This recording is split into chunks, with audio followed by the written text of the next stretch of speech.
You are spending your days right now giving so much of yourself to everyone else, to your work, to your family, to the responsibilities that you have, to the constant stream of emails that are coming in, the texts, the demands of life that are pulling you in every single direction, that by the time the day is done, I know how you feel because I feel the same way. You are wiped out.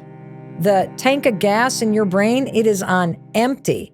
And today, you and I are going to do something about it. You get to choose whether or not you're going to succumb to the pressures and the programming of the modern world, or if you're going to take your evenings and your sanity back. I'm going to teach you this simple 5-step evening routine that never fails me. It's time for you and me to reclaim our evenings. Hey, it's your friend Mel. Welcome to the Mel Robbins podcast. I am so excited that you're here. First of all, it's always such an honor to spend time with you, to be together. And I wanted to take a moment and acknowledge that if you're a new listener, welcome to the Mel Robbins podcast family. I am so glad that you are here. And because you made the time to hit play and listen to this particular episode, I know that you're the type of person who values your time. You want to make the most of your evenings. You know you need to get a good night's sleep. You deserve to, and you're looking for simple ways to make that a reality. And boy, oh boy, have you picked a winner. And I also want you to know something, that you are spending your days right now giving so much of yourself to everyone else, to your work, to your family, to the responsibilities that you have, to the constant stream of emails that are coming in, the texts, the demands of life that are pulling you in every single direction, that by the time the day is done, I know how you feel because I feel the same way. You are wiped out. The tank of gas in your brain, it is on empty. And today, you and I are going to do something about it. So I want to applaud the fact that you're making time to listen to something that's going to help your life be a little bit better. And I want to also point out something kind of cool.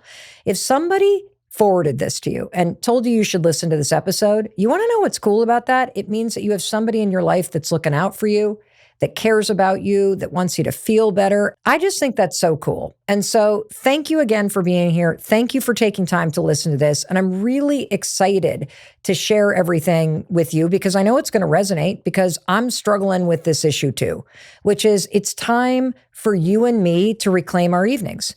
And I'm going to teach you this simple 5-step evening routine that never fails me.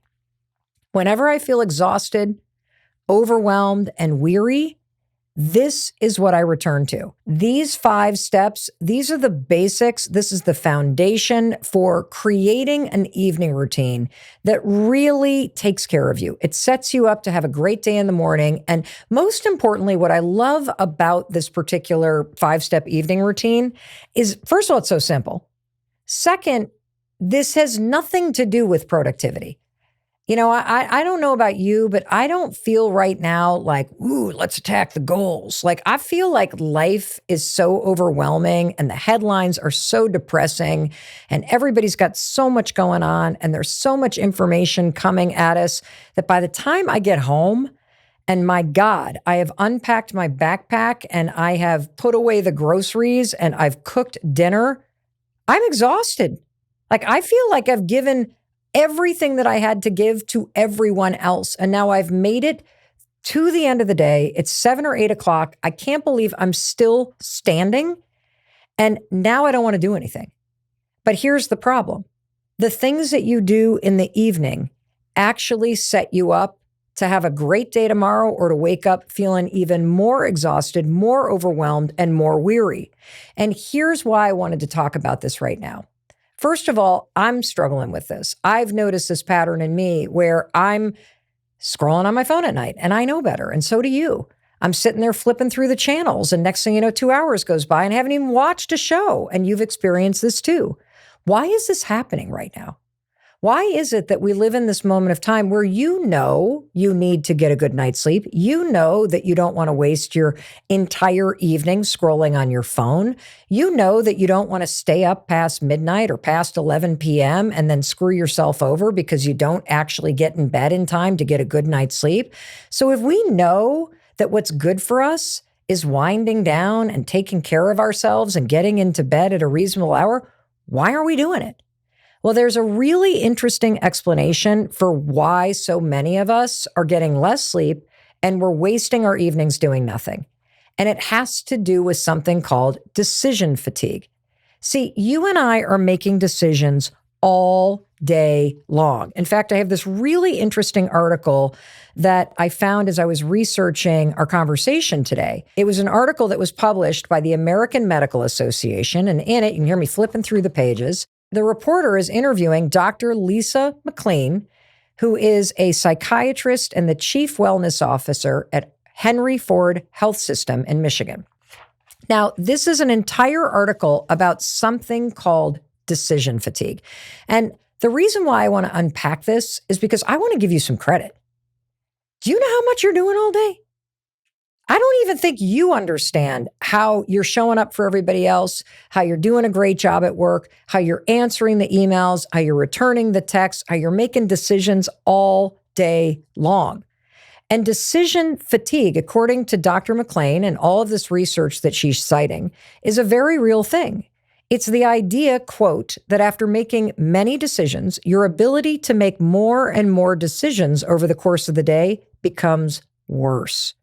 The more decisions you have to make, the more fatigue you develop, and the more difficult it can become. And she goes on to write, because I don't think you've stopped to consider just how many decisions you make every single day. Well, the researchers have figured it out. Here's what Dr. McLean has to say. By the time the average person goes to bed, that's you and me, you've made over 35,000 decisions. I mean, just even trying to embrace that number is exhausting. 35,000 decisions? And if you're sitting there going, no, I don't. 35,000 decisions in a day? Well, just stop and think about it. Everything from what do you wear to when are you leaving for work to picking up your toothbrush to whether or not you make the left turn or the right turn or you hit the brakes or you read the book or you don't, you answer the text or you all day long. You are making decisions, which means all day long. If you think about a human being, I think about it this way. I think about you and I having a gas tank, right? And so you wake up in the morning, and this is so elementary, but this is how I try to process this for myself. When you wake up in the morning, you've got a full tank of gas.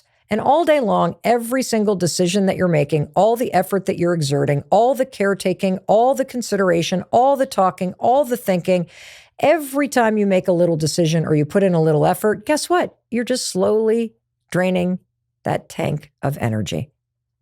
And what's the result? Well, by the time you get home and you've taken care of everybody else, you're exhausted. The fuel tank is near empty. And if you're anything like me, what do you want to do? Nothing. You want to do nothing because you have been doing something all day long. You've been doing something for your boss. You've been doing something for your professors. If you're in school, you've been doing something for your parents, for your kids, for your significant other. You've been doing things for your friends by texting back. You've taken care of work. You've taken care of bills. You've taken care of feeding the dogs or feeding the cat. It is going on and on. And aren't you just exhausted thinking about this? Of course you are. So am I. And this is why I wanted to explain this, because if this is what you're doing all day long, you're literally reading the news and then you're reading emails and then you're talking in a meeting and then you're driving from here to there and then you're thinking about your friends and you're exerting all this effort. No wonder that by the end of the night, all you want to do is nothing. See, Dr. McLean says in this article that, quote, a person with decision fatigue, which you and I have. Have you ever, at 7 or 8 o'clock at night, just been like, I don't want to think anymore? I know I've said that. You just literally put your phone down. I don't even want to think about it. I don't want to do anything. I don't want to have to fold laundry. I can do it tomorrow. Well, according to Dr. McLean, check this out. This is decision fatigue. You're tapped out because of everything you've already done. We're not giving ourselves credit for that, of course. We're just feeling exhausted. She says a person with decision fatigue may feel tired, have brain fog, or experience other signs and symptoms of physical or mental fatigue. And the phenomenon is cumulative. So that as the person makes more decisions throughout the day, guess what? You feel worse, or you might be more drained as the day progresses. Holy cow. I feel like I've had nothing but a string of days recently where by the time I'm finishing my last meeting at work, I feel like I am army crawling through the end of one of those Spartan marathon races through the mud up a mountain where they're like electrocuting you at the very end as you're crawling underneath all these barriers. I know that you feel the same way. And it gets even deeper. There are actually 4 main symptoms, medically speaking, that show that you have decision fatigue. You ready? Because you're about to go, me. Number 1 symptom, that you are tapped out, no more decisions. Procrastination. Yep. If you're putting off folding the laundry tonight and saying, I'm just too tired, I'm going to do it tomorrow, there you go. Impulsivity. Yep.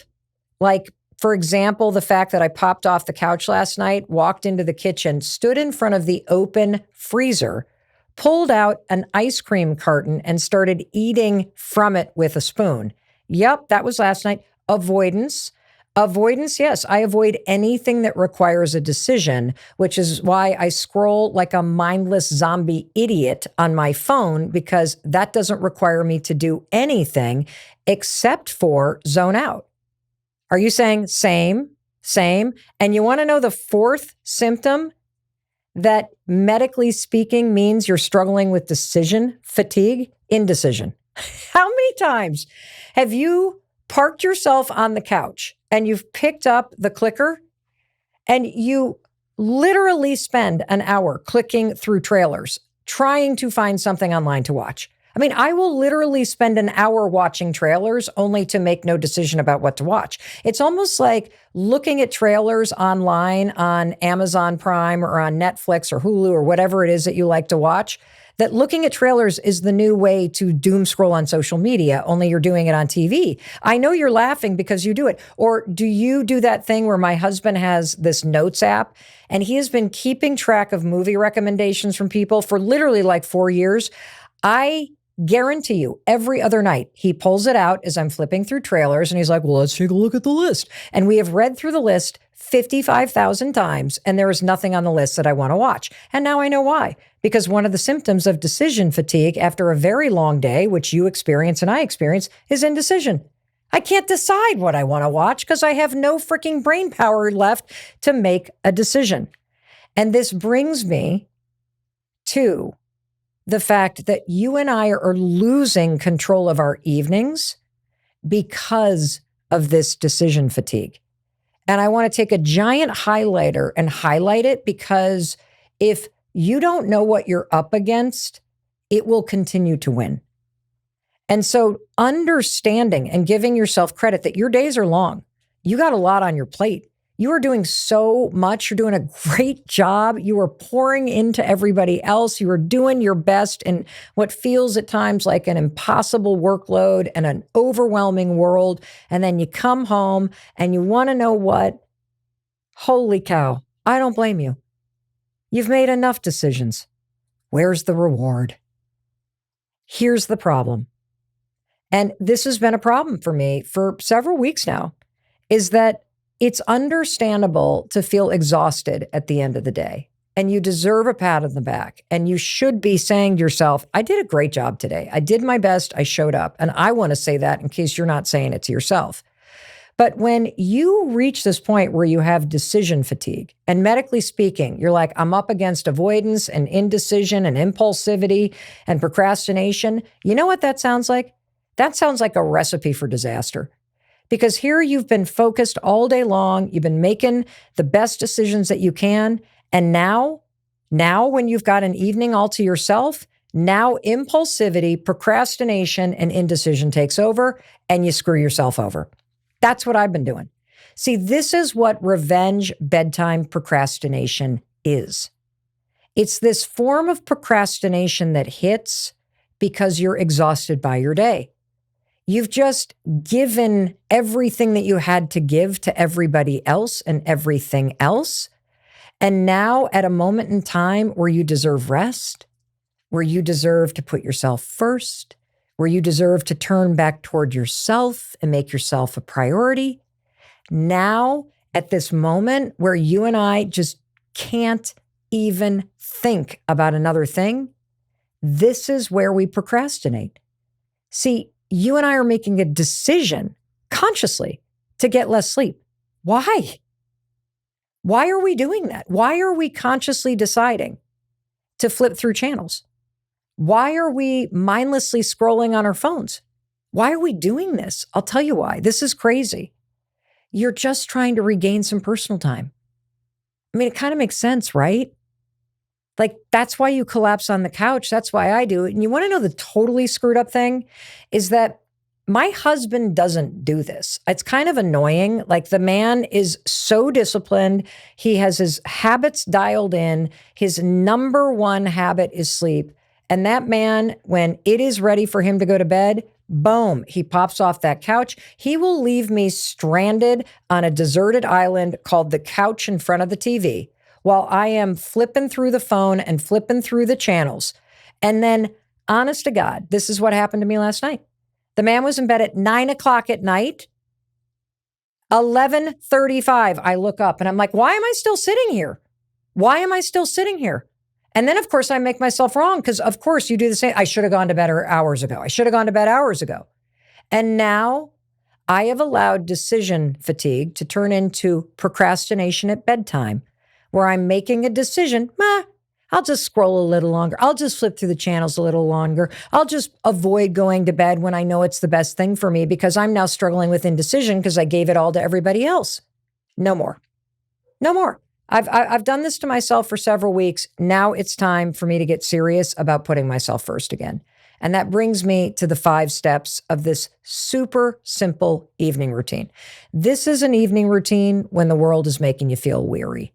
This is the evening routine that helps you set yourself up without requiring any kind of motivation, any kind of effort, any kind of willpower. This is so simple, and yet it is going to pour back into you, and that's why you're going to love it. And every one of these 5 steps, you're going to be like, oh yeah, I know this. I just needed to be reminded of this. And the best advice in my mind is the advice that reminds you of what you know to be true. Because when you have this sense that, yeah, this is actually true, and yeah, I am struggling with decision fatigue, and yeah, I do a lot. And since I do a lot, instead of rewarding myself with 3 hours of mindless social media, why don't I just get a couple extra hours of sleep? Wouldn't that be awesome? And before we jump into this, I want to just share one more piece of research to really just say it's okay. It's okay if you're resonating with everything and you're nodding along. You're like, that's me, that's me. And there's a reason why this happens. It's not you. This has to do with the fact that your brain's just tired. In fact, in this article, Dr. McLean says research shows that the best time to make decisions is in the morning. The morning is when we make the most accurate and thoughtful decisions, and we tend to be more cautious and meticulous. How many times have you woken up in the morning and thought, all right, tonight, I'm actually going to go to bed early. Tonight, I am not going to waste 3 hours looking at social media. Tonight, I am not going to flip through the channels. Tonight, I'm actually going to do my thing and I'm going to get to bed early. Well, the reason why you can think clearly in the morning is because research shows that you have the ability to be more accurate and thoughtful and cautious and meticulous. And the opposite is true at the end of the day. That according to the research, you and I hit a plateau in the afternoon, and by the evening, your decisions are more impulsive.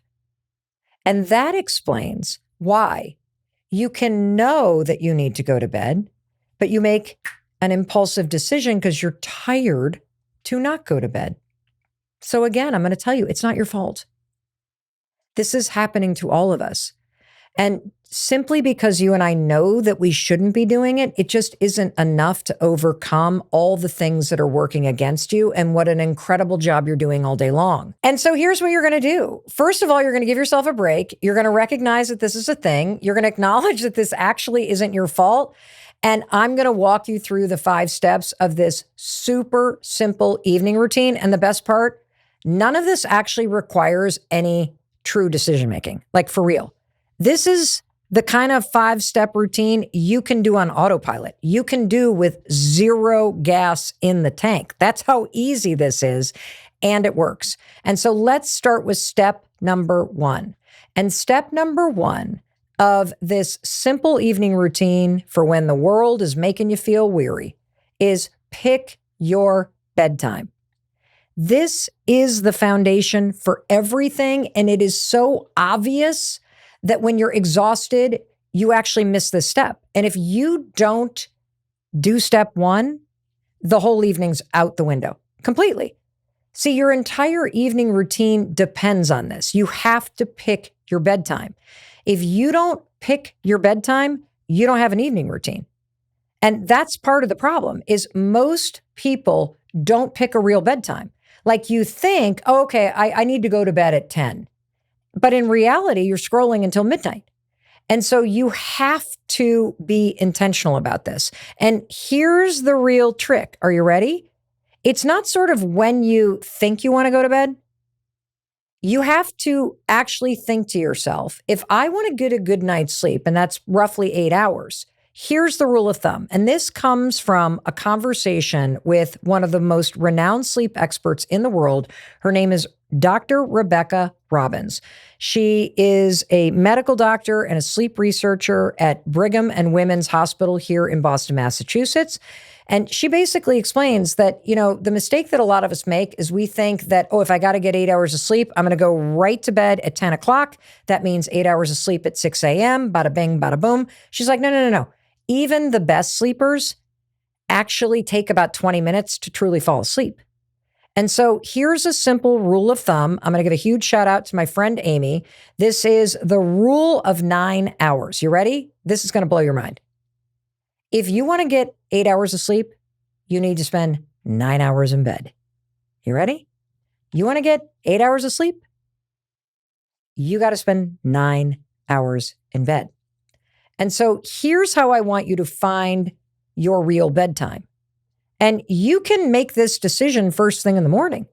Like first thing in the morning when you don't have decision fatigue, you can say to yourself, tonight, I'm going to get a good night's sleep, which means I got to spend 9 hours in bed if I want to get 8 hours. And so what time do I need to wake up? And then let's work backwards. So let me explain how this works. Let's say that you want to get up at 6 o'clock in the morning. In order to follow this rule, you want 8 hours of sleep, you got to spend 9 hours in bed. We got to move from 6 a.m. all the way back in time, 9 hours. That means your bedtime is 9 p.m. So if you want to get 8 hours of sleep and be up by 6 a.m., you got to be in bed by 9 p.m. I love this rule of thumb. And now let's give you some more examples. If you want to wake up at 7 a.m. and you'd actually like to give yourself 8 hours of sleep, if we go from 7 a.m. back in time 9 hours, you got to be in bed by 10. You got to be in bed by 10 p.m. If you're going to get up at 8 o'clock in the morning, in order to get 8 hours of sleep, do not be in bed at midnight. That was the old Mel Robbins. Pull right in, right on the deadline there. I got to get right in bed for the 8 hours. No. You're not giving yourself actual time to fall asleep. So by the time you get into bed, you're already late. You're already behind. And so your bedtime is not when you fall asleep. It's when you physically get in bed. Just think to yourself, when do I actually need to get up in the morning to set myself up to have a good day? So give yourself time. For me, that's 6 a.m. 6 a.m. is really the golden hour for me. If I get out of bed at 6 a.m. and I've had 8 hours of sleep, I am a different human being. And the problem is that if I do this math, I got to be in bed for 9 hours to get 8 hours of sleep. And if I want to get up at 6 a.m., that means I got to be in bed by 9 p.m. That's not what my bedtime's been. So no wonder I'm screwing myself over. And so I want you to think about this right now, because you know what time you should be getting out of bed, because it just gives you enough time to set yourself up and get your morning started in a way that empowers you, which you deserve, by the way, because you're doing so much all day long. So let's start there. Do you want to get up at 5 a.m., 6 a.m., 7, 8? What time do you want to get up? And then let's move the clock backwards 9 hours. And that's your bedtime. And one more also piece of research here that will help you with this is you can pick this as a general rule for yourself. Like my husband's bedtime is 9 p.m. That's when the man goes to sleep. And he falls asleep very fast. He wakes up at 5:30 a.m. like clockwork every single day. He has no drama, no procrastination because he has picked his bedtime. And what's interesting is there's research from Harvard Medical School. This comes from their Guide to a Good Night's Sleep, that having a consistent bedtime helps you fall asleep faster and get deeper sleep. So step one, which you can do right now, is I want you to pick your bedtime. And I promise you it's earlier than you think it should be.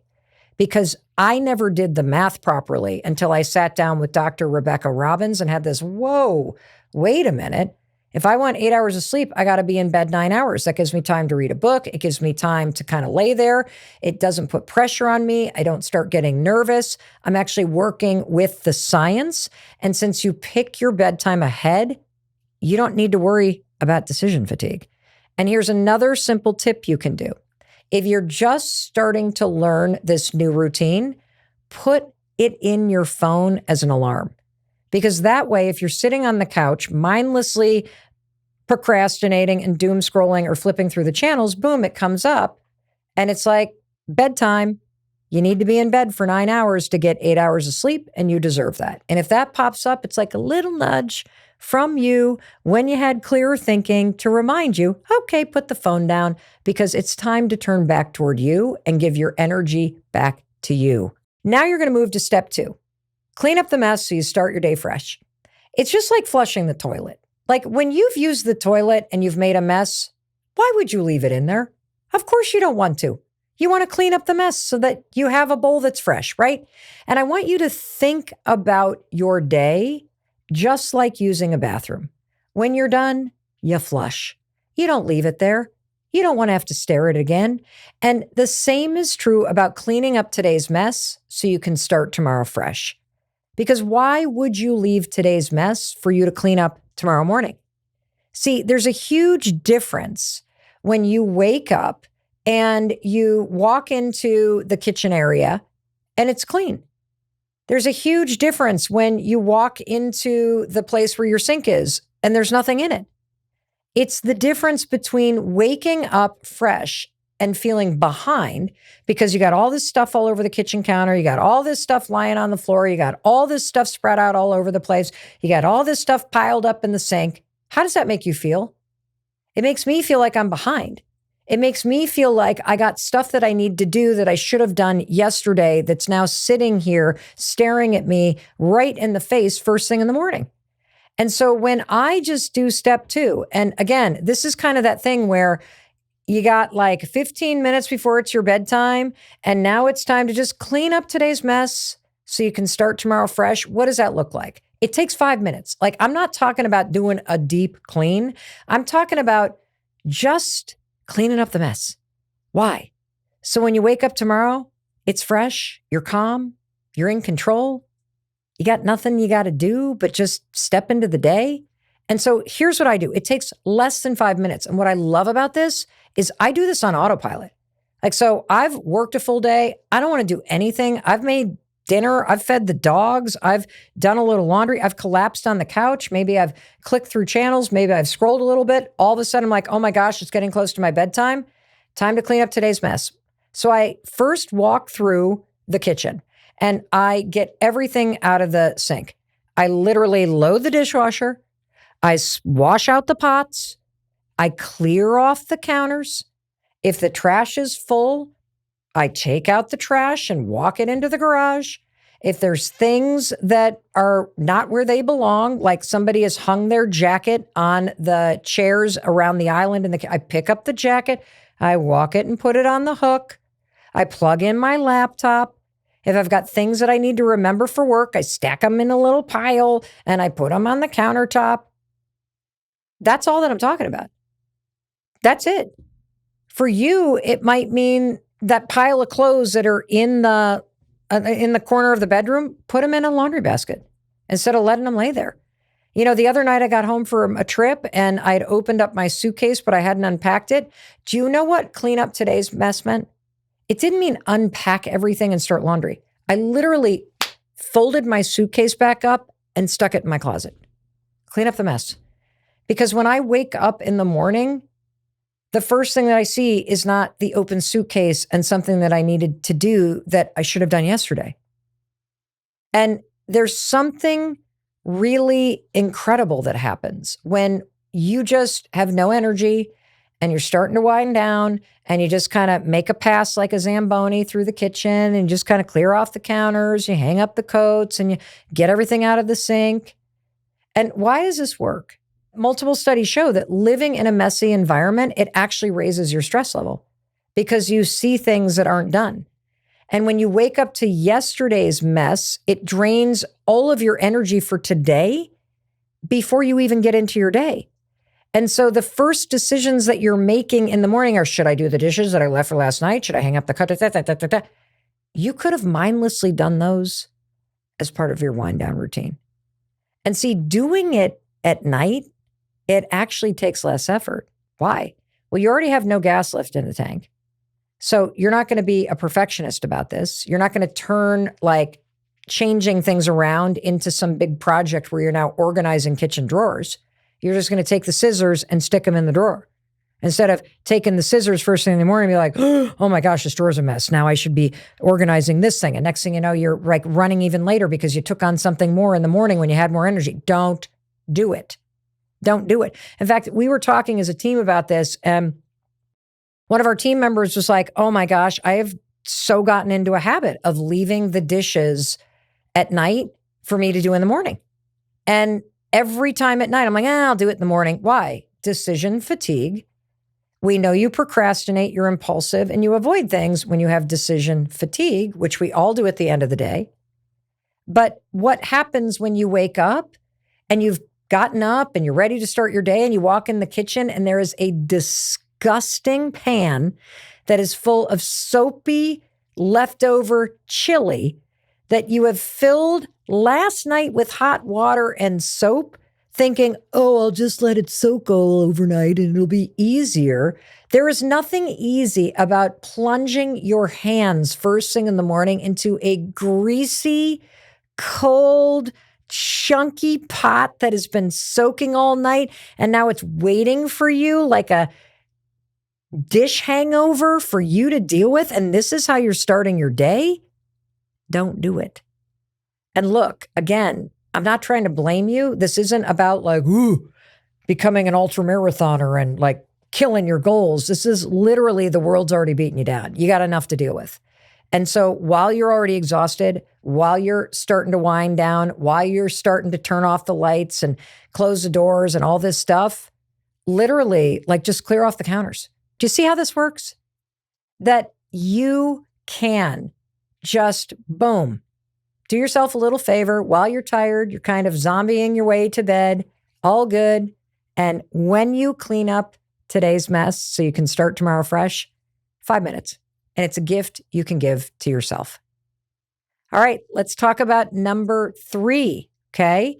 Number 3, I love this, is make tomorrow easier. Like set yourself up by making tomorrow easier. Because what's the hardest part about having a good morning routine? Again, it's all the decisions that you have to make. Am I going to exercise? How do I feel? Am I getting out of bed? Am I not? Am I drinking water? Am I drinking coffee? Am I getting sunlight in my eyes? What am I doing? And so one of my favorite things to do after I've cleaned up today's mess is how can I make tomorrow morning easier? How can I set myself up tonight just in simple ways? I'm not talking about anything complicated here. Again, you and I are doing these steps with 0 gas in the tank. We are doing these steps on autopilot.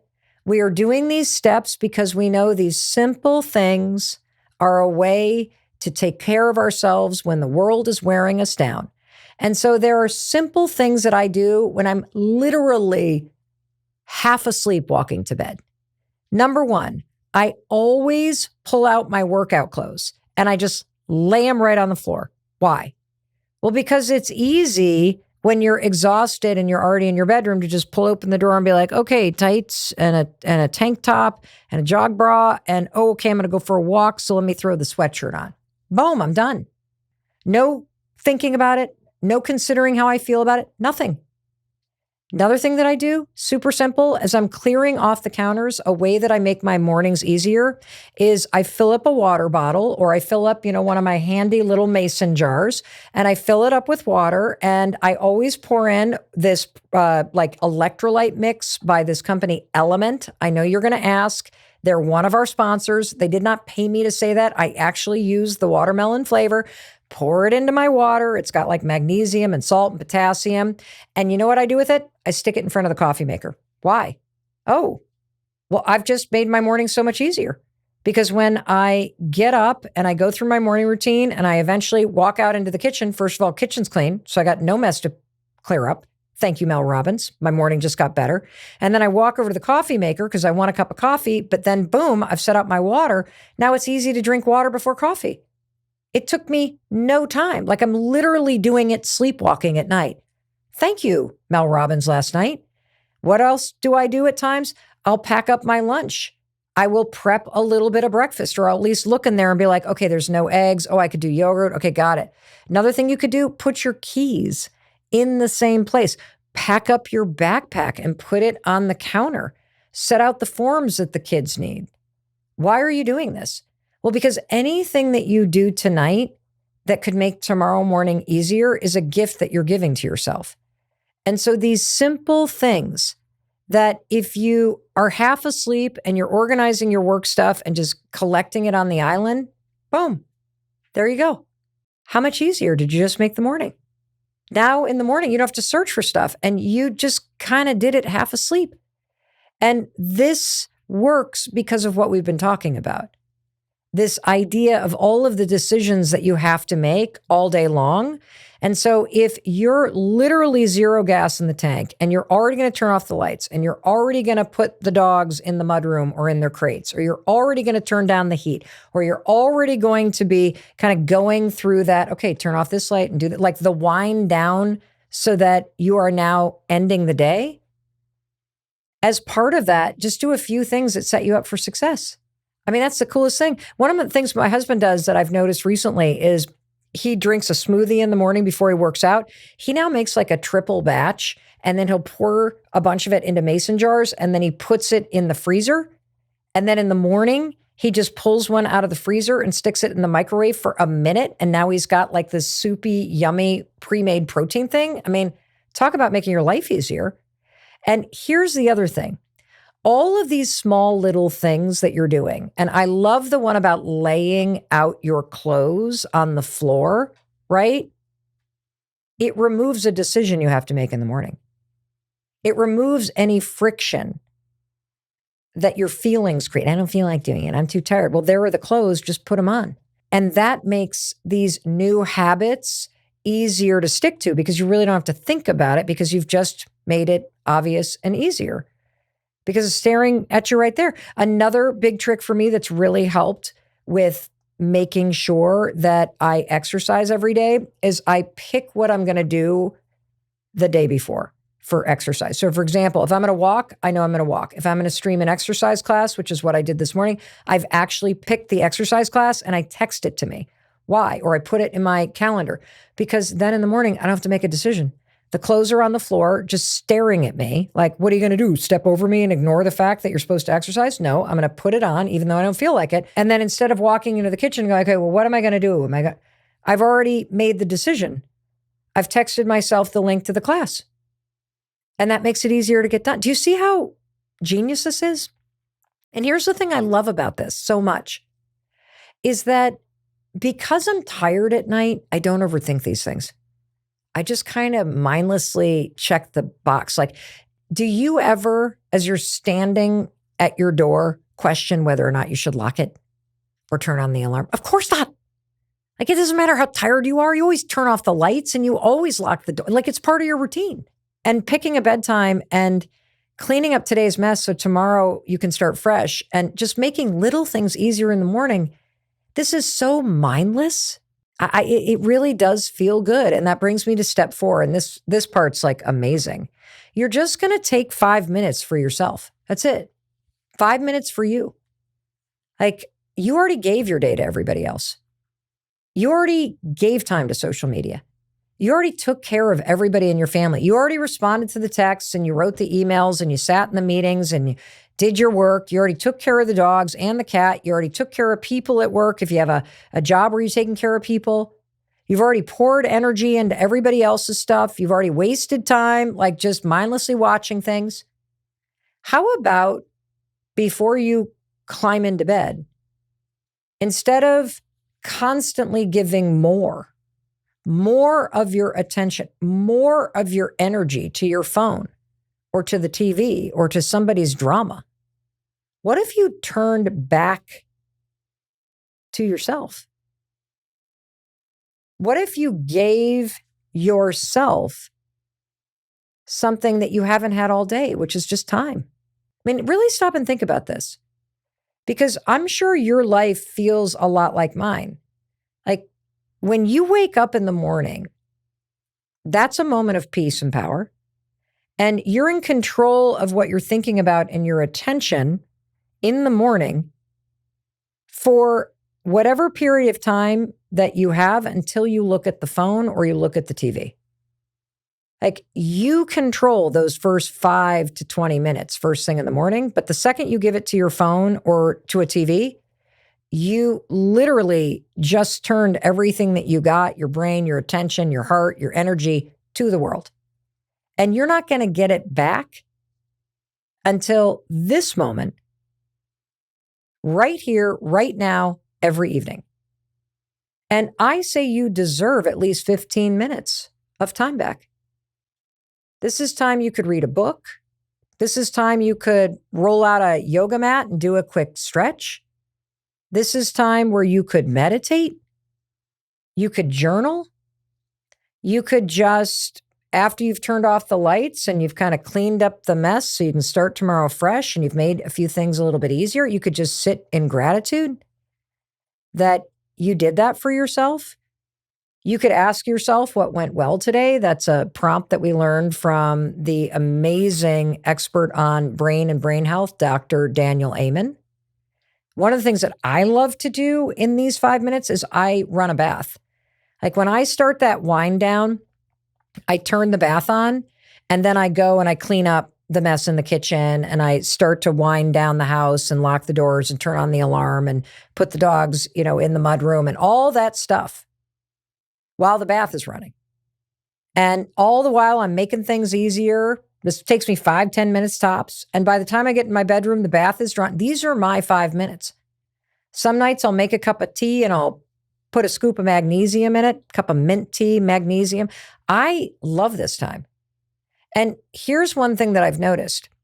If I have succumbed to decision fatigue and I have engaged in revenge bedtime procrastination and I have avoided going to bed because I feel like I deserve time, do you know what I don't do? I don't take time for myself. Like it's a lie to believe that scrolling mindlessly is actually time for you. It's a lie that you tell yourself that slumping on the couch and having a phone in your hand while you're flipping and watching trailers is somehow time for you. No, that's more time that you're giving your attention to other things. These 5 minutes are about turning back to yourself. And here's what I've noticed is that when you start to just reflexively make time for yourself, whether you're going to run a bath or make a cup of tea, or you're going to journal at night, or you're going to have a book that you read, you know what you're less likely to do? You're less likely to be turning your attention to your phone or binge watching TV. The other thing that happens when you turn to yourself, this is what Dr. Rebecca Robbins calls a wind down routine, is now you're slowing yourself down and you're activating what's called your parasympathetic nervous system. You're basically signaling to your body, okay, just like we're turning off the lights and we're locking the door and we're clearing off the counters and we're emptying out the sink and we're doing some simple things to make my day go better tomorrow, to take care of myself. All of those actions signal, hey body, hey mind, hey nervous system, you don't have to be in a state of fight or flight right now. You don't have to be on edge. You don't have to be bracing or escaping. It's safe. We're going to rest now. Like this whole little routine, which you can do on autopilot, exhausted with zero gas in the tank is also a way to signal to your body that, wow, I do deserve rest. I do deserve this quiet. Not everything in my life has to be so stimulating. In fact, I don't want it to be. And you want to know something cool that happens over time? That 5 minutes that you spend soaking in a bath becomes 10. And then it becomes 20 minutes because you've made a cup of tea ahead of time. And then suddenly you've also bought a good book. And now instead of looking at your phone, you've read a little, you've made your tea.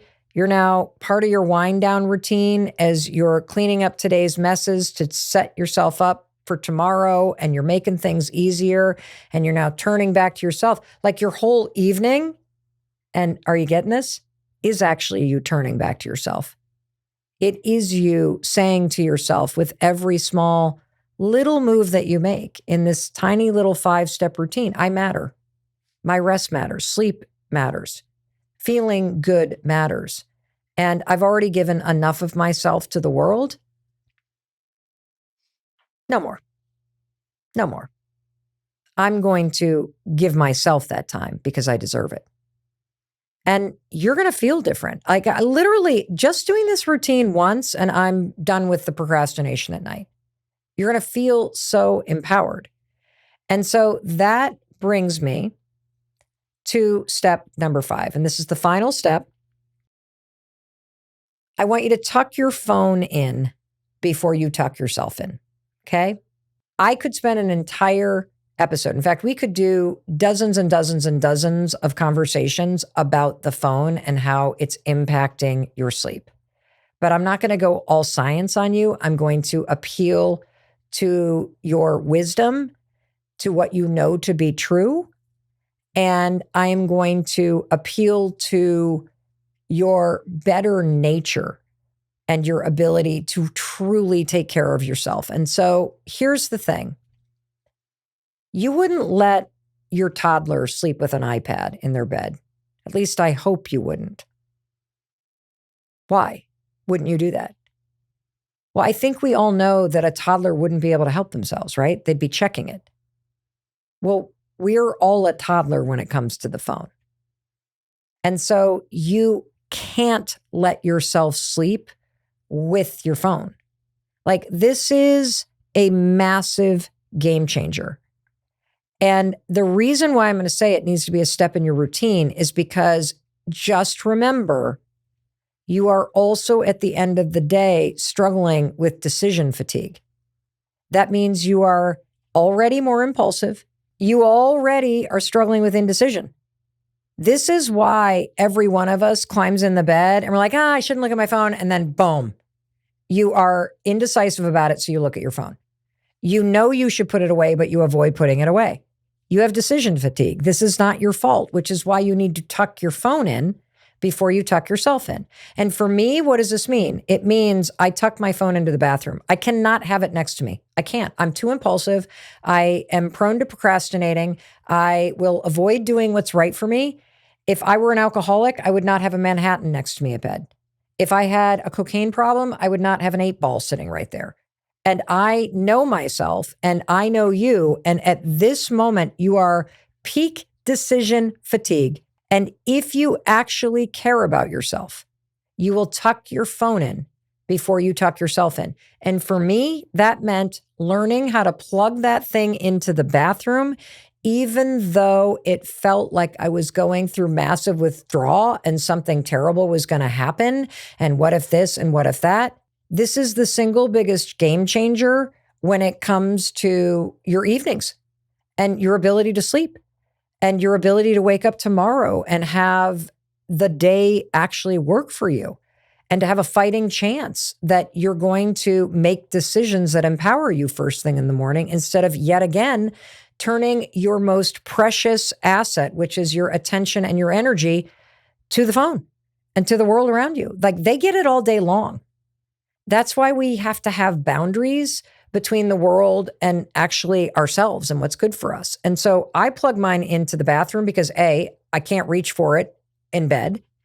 B, I set my alarm on the phone, and that means when the alarm rings, I'm not laying in bed and rotting in bed and avoiding getting out of bed. I'm getting up to go turn the alarm off on the phone.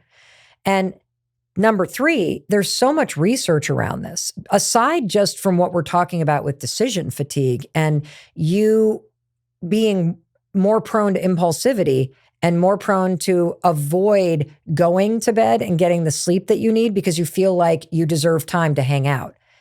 The time to hang out is not at night when you need sleep. And there's other reasons why this matters. I mean, and you've heard all of this. The blue light from your phone, it suppresses melatonin. The notifications, the doom scrolling, the zzz, the zzz, the zit, the lights that come up, it keeps your brain active because your brain is waiting for another notification.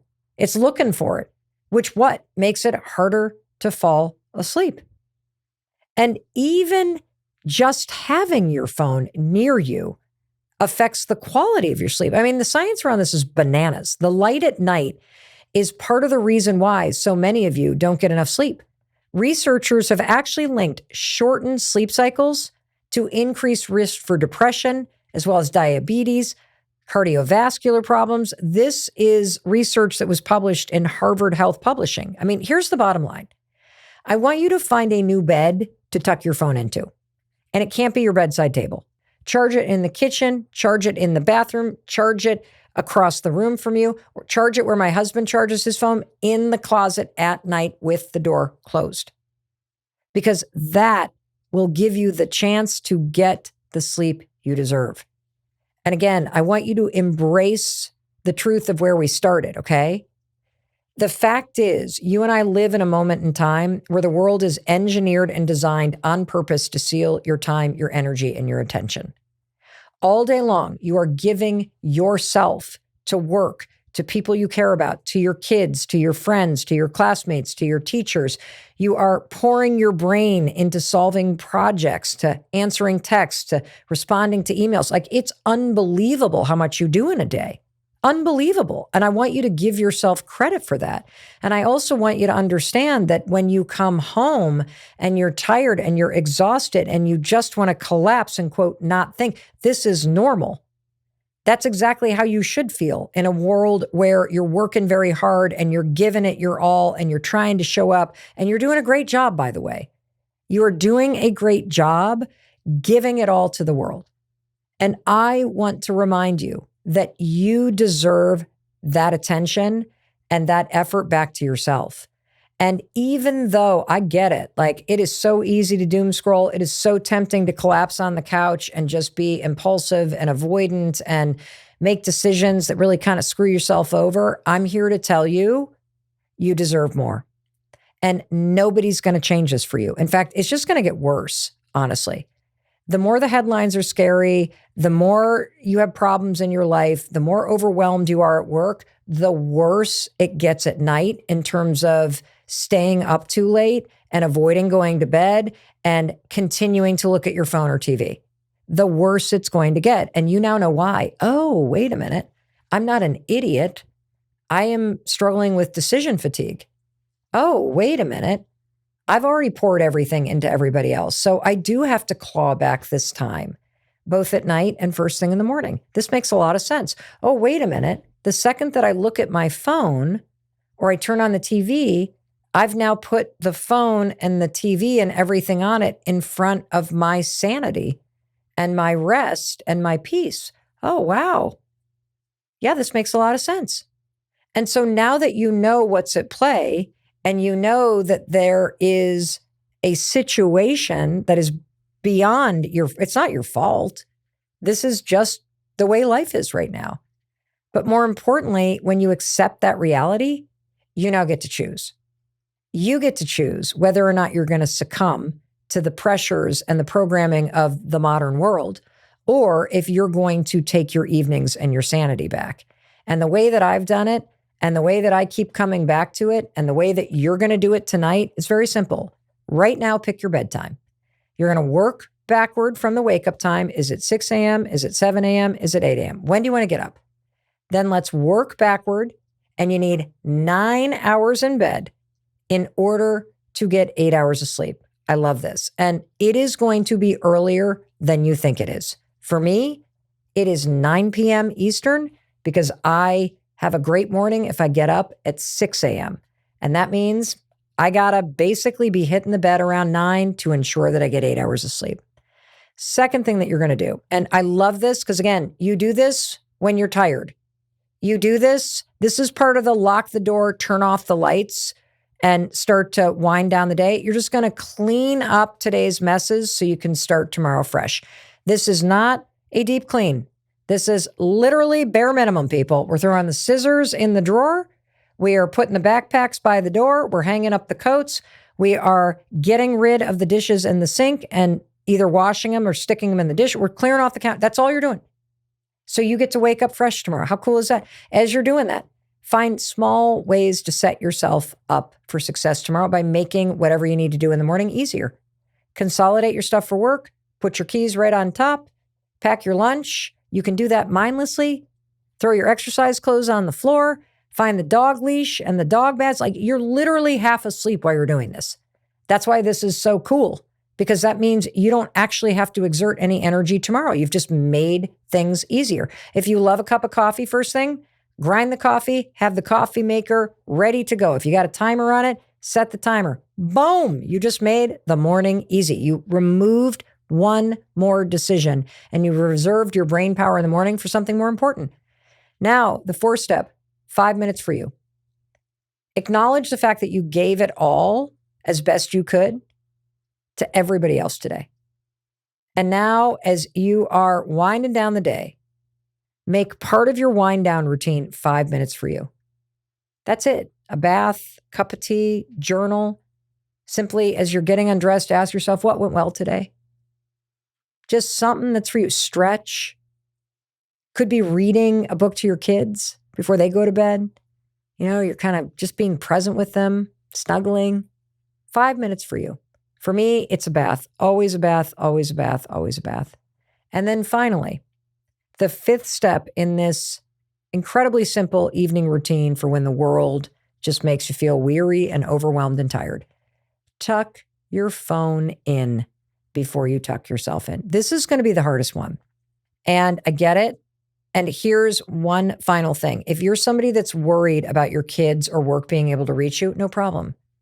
Just text everybody. In fact, you could share this episode with them and say, hey, I just listened to this thing and I am going to try getting a better night's sleep. I'm going to try this evening routine. And because of what I've just learned, I want you to know something. If you have an emergency, you can still reach me in the middle of the night. Just call me. Don't text me because I'm going to be tucking my phone into the bathroom, so I won't be reading the text till the morning. But if you actually need me, call me and I'll leave the ringer on. Boom. Notifications off, ringer on. Then you can tuck your phone in knowing that if somebody needs you, they'll call you. And you, my friend, can tuck yourself in and actually get the sleep you deserve. How cool is that? I'm really excited for you. I'm really excited to see how you use this. I'm excited to see how this shifts something in you. You know, my main desire in talking through this with you is not to make anybody wrong. Certainly not to make myself wrong. I know I'm working really hard right now, and I just noticed, wow, I'm sort of in this slump at night. And it's time to remind myself of what I know to be true. And I thought, since I'm really been struggling with this and I needed this reminder, I just figured you probably needed this reminder too, and so do the people that you love. So I want to thank you for being here with me. I want to thank you for choosing to listen to something that will really help you take your evenings and your sanity back. 1 5 little step routine, one night at a time. This works. You can do it, and you deserve to have your evenings. You deserve to wake up and feel refreshed and to feel like you don't have to do a million things because you've done these 5 simple things. And I promise you, you try it for a couple nights and you're going to feel like a whole new you. In fact, I think you're going to feel like yourself again. Alrighty. In case nobody else tells you, I wanted to be sure to tell you that I love you. And what does that mean? That means love for me is 2 things. It's just simply admiring something in someone, and consideration, having them in mind. And so I say I love you because I admire the fact that even when you don't have time, you're finding time to listen to a podcast or to watch it on YouTube that could actually help you create a better life. And I admire that about you. And I always have you in mind when I'm thinking about what we're going to talk about, because I want to make sure that this is worth your time. And I know the conversation today is. And so I love you for that. And I believe in you. And I believe in your ability to take these 5 steps and try them out for a couple nights and see how it changes how you feel, it changes how you sleep, and it changes how you wake up. And that, my friend, is going to change your life. Alrighty, I'll be waiting for you in the very next episode. I'll be there to welcome you in the moment you hit play. I'll see you there. And for you, thank you for being here with me all the way to the end on YouTube. I love you for being here. I am constantly thinking about ways that our team can make videos and content and bring you experts that will truly help you change your life. And so I want to thank you for spending time watching this. And also, my goal is to make sure that 50% of the people that watch this channel are subscribers. It's free to subscribe. You just hit the button. And it tells me and our team that you really value these videos, that you value access to world-class experts, and it supports us in continuing to bring you the Mel Robbins podcast and more cool stuff that's coming up here on YouTube that I cannot wait for you to see. And so thank you for doing that. And I know you're thinking, already, I loved this. Now what? I think you're going to love this video next. And the second you hit play, I will be waiting to welcome you in. I'll see you there.